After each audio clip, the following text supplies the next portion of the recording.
Let's go. Recruiting. All right, Zach. So let's talk a little recruiting. There's a couple of big commitment ceremonies coming up this week for Florida State. One is from 4-star linebacker Blake Nicholson out in California. That's coming up earlier in the week. The other one is Hykeem Williams, 5-star wide receiver from South Florida. That's coming up on Friday. Let's start off with Blake Nicholson, where Florida State stands for him. I still have a crystal ball in there. I'd feel a lot better about it if he wasn't visiting Oregon with his girlfriend the week before his commitment. But let's fill everyone in with the latest with Blake Nicholson and commitment times, all that good stuff. Yeah, apparently it's really messed up for me to say it's a bad look for him to be visiting Oregon just a few days before he commits. That's what Brennan told me in the group chat. Oh, you're so sensitive. Is my sensitivity? Why can't I be sensitive? That's my language. Stay away from it. That's why I don't appreciate you encroaching on it. Blake Nicholson announces on Tuesday at 9:30 p.m. Eastern time. He's all the way on the West Coast out over there in California. Yeah, I mean, the Oregon visit makes things interesting. He was at Oregon's win against BYU on Saturday with his girlfriend, Brendan learned, and he posted, or there were some posts on social media. That's kind of where we got wind of that. Yeah, I didn't learn. It was on social media that he was there with his girlfriend. What I did learn is that he was only there with his girlfriend. Yeah, that parents in his camp were not there, which I think is a noteworthy detail. Yeah. So yeah, that's interesting. I mean, that's only he announces in 2 days. So I still like FSU. I think they're going to land his commitment. I'm not entering crystal balls because I think they're stupid. Oh, come on, show crystal ball, Dane. Let's pressure him into one. No, yes. I'm not. I think crystal balls are stupid because of NIL stuff. Oh, Dane is wearing green. Dude, why am I even talking if you guys are just going to talk over me? Oh, he's so sensitive, isn't he? Mm-hmm. All right. Why don't you handle recruiting, Dane? Yeah, I told Zach that I think he's probably looking too much into this too, especially at him being there with just his girlfriend. If he goes to Oregon, you guys are going to be the don't interrupt. We're Dane, not saying he's. Don't interrupt Dane. He was talking. He was making a great point at how big of a baby you are. Dane, continue. I love it. I think definitely the most notable thing is him being there without his main people that would be aiding him in this decision. He lives. I don't know how close he is to Oregon. That's 3-hour flight. 3-hour flight to Oregon. Okay, for a BYU game. I'm sure that was a really fun game to be at. He is being recruited by Oregon. I don't know. Maybe I'd go to that if I was in his shoes too. That sounds pretty fun. With your girlfriend, yeah. I don't know. I just think Zach's it's probably not that deep. Maybe it is. I didn't say that FSU wasn't going to get him. I said it's a bad look. You've. I said it's a bad look. Okay. So don't spin my words, Dane. All right. I think Florida State lands him.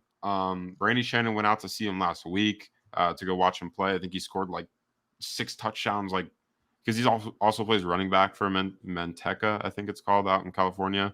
And he's a really good two-way player. It would be a pretty big deal if FSU were to land him. But with that said, even if FSU lands him on Tuesday, I don't think Oregon's going to be, out of it. I think they're still going to try to recruit him all the way up until signing day. And then with Hykeem, he's obviously Florida State's biggest target. I've been saying this for a while. I think he's the top overall target remaining on the board for FSU. He's a real deal talent, 6'3", 200 pounds. I noted this today in the chat. Him and Blake Nicholson have the exact same measurables on 24/7 Sports, which I think is just crazy, right? Blake's kind of a little bit undersized linebacker. I mean, he's got the height, but his frame, he's not fully, built into his frame yet. But Hykeem's this massive receiver, 6'3", 200. It's pretty crazy. But yeah, so I thought that was pretty funny when I was doing that story today. But yeah, Hykeem's had a busy run of visits. He was at Florida State versus LSU in New Orleans to watch the Noles win in dramatic fashion over there. And then he went to Pittsburgh versus Tennessee to see Pitt. That's the school he's interested in that matchup. Pitt lost that game if you weren't tuned in. And then this past weekend, he was at Texas A&M versus Miami to watch the Aggies beat the Canes over there in College Station. Those two schools are involved, but although I think Texas A&M is a bigger threat right now, for this decision, even though I think you mentioned on the last podcast, Brendan, that you think Miami could be a threat down the line just because it's the hometown school. Yeah. And I noted this last time, even if Hykeem commits to whatever school, on Friday. I don't think his recruitment's done. I still think he's told, I believe Andrew Ivins on record that he plans to use officials to other schools. I know he has one set up to FSU for the Florida game on November 25th, but he plans to use other officials. So this recruitment will not be completely over. But I personally right now, if I were to put in a crystal ball, although I will not use that feature right now, I'm boycotting it. I think that Florida State lands Hykeem Williams. I think they've done an excellent job. And obviously the on-field results early on this season have been awesome. They really showcased what Mike Norvell can do with the personnel, that he needs to get this passing game rolling. And he's shown that through 3 weeks, right? Like LSU, that was like their main game plan. They didn't not run the ball super successfully, but Jordan Travis was slinging that thing, as Dane likes to say. So yeah, I mean, I think through 3 weeks, like you've done pretty much all you needed to do to land Hykeem. And then he also has a great relationship with Ron Dugans and multiple other members of FSU staff. So I think FSU has done enough. Obviously, there's still, a little less than a week to go until he announces. So things can happen, but that's where my pick would lie right now. What about you? Which one? Both of you guys. Do you want to hear from Dane? Both of you guys. You want me to go? Or are you pointing at me? Yeah. Okay. I appreciate you not interrupting me. We let you go. You were on a roll, man. When you're good, you're good. So if I had to put in, at the end of the summer when Hykeem had visited FSU a couple times in that month stretch, I felt like then if anything had to happen that day, that I would pick Florida State. The next time he saw Florida State, and it was really important to get him there for that LSU game that Zach mentioned, I again thought if the recruitment ended on that day, it would be Florida State. He has visited 2 places since then. Like Zach mentions, both Pitt and Texas A&M. Pitt was a loss, not a super explosive game. I think it was 34-27, something like that. It was an overtime game against Tennessee, but not super explosive. And then Texas A&M and Miami this past week was pretty boring from an offensive standpoint. I think I read one article call it constipated, which if you're Florida State, that's about as good as they could all go for. He loved what the offense did against LSU with great atmosphere. He goes and sees a Pitt loss where they don't put up a ton of points. And then he goes to Texas A&M game where, just Max Johnson is being a game manager and just getting the ball, 5 yards downfield. It has gone as well as possible for Florida State. So with all that in mind, I felt good about it at the end of the summer. I felt good about it 3 weeks ago. There's nothing that's changed my mind from what aspects that could be changing this mind. There's been nothing on field early in the season that should hurt FSU. If anything, Florida State's the only undefeated team of the schools he's really considering right now. It is the best offensive team of the schools he's considering right now. It's done the most creative stuff with wide receivers of the schools he's considering right now. And a little bit of scoop for you guys, a little bit of intel, putting on my Josh Newberg. You guys want some in-show scoop? I am told that Texas A&M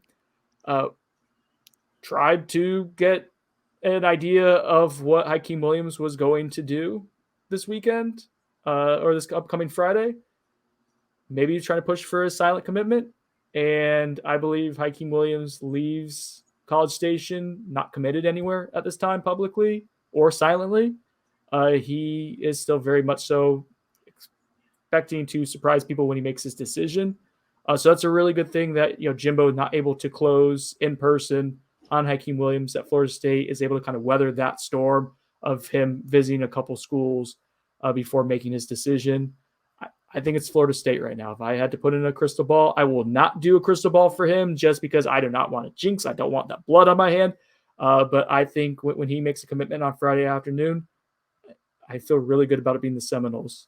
We'll see. It's recruiting in the NIL era. We're recording this on a Sunday evening. There's a lot that can happen in the next few days, but I think FSU feels good about where it's at, and I think it deserves to be so. I think the Seminoles are in the driver's seat.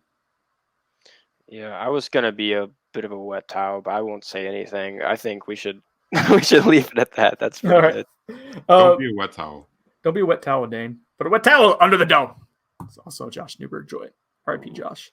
Yeah, I had a chance to see Josh this weekend, but he was at the Louisville game. By the time he was in his spot and I like where in tailgating, I was already in the stadium, and I was not walking out of the stadium. So Wow. it would have been like an extra 15 minutes to get to where he was, an extra 15 minutes to get back. You guys see how I walk these days. Probably would have taken an extra 5 minutes added to that. So you could have recorded an after the bench episode. Oh, there was a picture that exists out there of Chris and Josh sitting on the bench together. I regret not being there. Wish I could have seen them, but just not walking the way I used to. Hey, quick thoughts on Blake Nicholson, and then we'll wrap up. I agree with everything that Zach said, even though we interrupted him. I think a few points here that I want to make as we're a few days from him making a decision. I jotted these down earlier when Zach was being interrupted by Dane. One, FSU still feels good with where it's at with Blake Nicholson. Two, FSU does feel less good about where it's at with Blake Nicholson, I think, than it did a week ago. Why is that? Well, obviously the visit, did I say to LSU? To Oregon.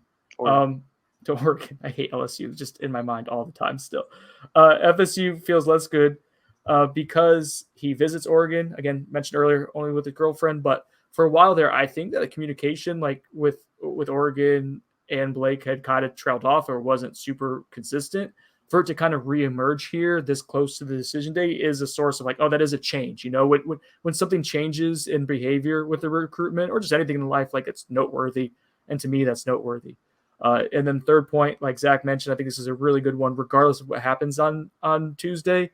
If he does pick FSU, I think he'll still have to battle Oregon through the remainder of his recruitment. So if the Seminoles go ahead and get Blake Nicholson, celebrate it. It's great. You'd rather have a player committed than have to try to flip someone. But this will not be one that you can just kind of rest on and be like, okay, we got him. We're good the rest of the way. We got our linebackers settled. No, you'll have to keep working for it. So you're such a wet towel. I was basically going to say that about Hykeem Williams too, but I do think it's important that that you do have the last opportunity for like a game day visit. Can I bring up a question? With Hykeem, they do, right? With that Florida, like that would be the last one. All right, which is a great job. I want to bring up a question for you. You cannot. You're not allowed. All right, so here's my question: is it easier to hold on to a commitment, is it easier to hold on to a commitment when other schools, other blue bloods are trying to come and flip him? Or is it easier to try and be one of the other schools that's trying to flip a commitment? Circumstances will depend on the answer, right? But almost always not 100% of the time, but probably close to like 90% of the time, it's easier to retain a commitment, to hold on to someone that is to flip someone. NIL era makes it a little bit. I feel like and also like you said, it's circumstantial, but I feel like if you're in Florida State shoes, like you don't really know how the rest of the season is going to unfold. Let's say you lose 5 games or something, right? Are you in a position, if you don't have a player committed to you, to go and try and flip a Texas A&M commit or Miami? Like, the player's comparing these schools when he's looking at them and he's getting recruited by other schools while committed. I think for Florida State, especially where Florida State is in the college football landscape right now, I think it's like harder. That's my opinion. Sure. Go ahead, Dane. Sorry. I was going to say, sure. Like there's context to it though, right? Like if a guy commits to you in the first place, he has to be so interested in you that he decides to commit to you then. And in all likelihood, that's going to be the end of it. But thinking about it like more from an even playing field, when you're the team that the guy's committed to, you're the team with a target on their back. Yeah, everyone's trying to negative recruit you.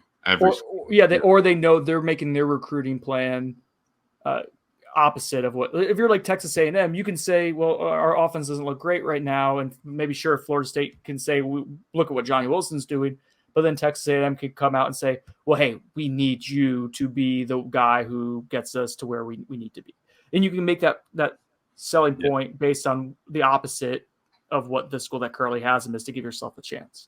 And you can point to the recruiting that they have going on right now compared to what we have too. You can do plenty. Well, Texas point to A&M. the SEC. You can do, So we touched on this during the roundtable last week, and that was like the ability to what winning and what doing well on the field can do for the impact of recruiting.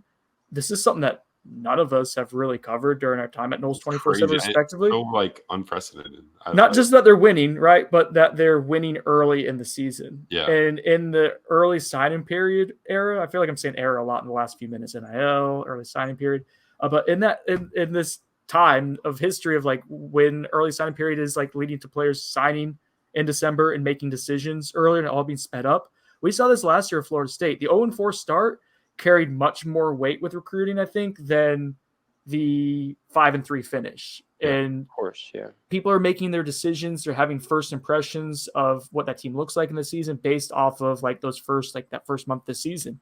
To be 4-0 potentially, knock on wood, not to get ahead of myself, but if you have that as a selling point, that's house money to an extent. And that's something that all three of us have never really like, we can talk about what I think that's going to do for recruiting for Florida State, but truth is like, we don't really know. This is all projection because we've never really covered it before. Yeah. Like I wrote this in my story today. Like we said over the past few years, like all Mike Norvell needs and Florida State needs is a winning team, winning season this fall. Well, here we are, right? 3-0, a positive outlook for this coming week, and a much improved team from last year at the very least. So yeah, I guess it's to be determined, but I think this week especially kind of encapsulates that a lot. I think how you do this week with prospects like Blake Nichelson and Hykeem Williams kind of resembles just how much winning matters. Mm-hmm. And if you don't, let's just put on the negative hat here, be the wet towel. If you don't get both of those guys, or God forbid, neither of them, then you'll be like, well, what the hell else could you do? If you're Florida State, we're 3-0. Linebacker growth on the field is happening. Like the players within the program, the ones you've gotten in as transfers, like are getting better. Wide receiver growth, like internally, like someone like Pokey Wilson getting better. Someone like Johnny Wilson getting game planned brilliantly and getting like highlighted. Like, what else can you do? And then I think that would be a different story of how we talk about the recruiting right now, right? Like that is blame NIL. Just blame NIL. Bernie, you're talking about it a lot. Rise and Spear, by the way, folks.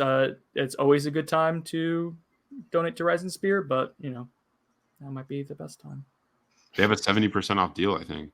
Do they really? Yeah, it's like 70% off for like $100. Like the $100 one, it's like you can get it for 70% off. I think it might just be for the weekend. It's only $1. Pretty big though. For Zach Blaustein, Dane Draper, Chris D, Brett Nevitt, drunk somewhere in a gutter in Louisville like Edgar Allan Poe. I'm Brendan Sinone. This has been On the Bench. We will talk to you guys later this week. Hey, we're going to have a bunch of interesting, fun content coming up this week on the Bench feed. So make sure you're subscribed to us. Stay tuned. We'll talk to you guys later. Goodbye. Go Noles. Homer.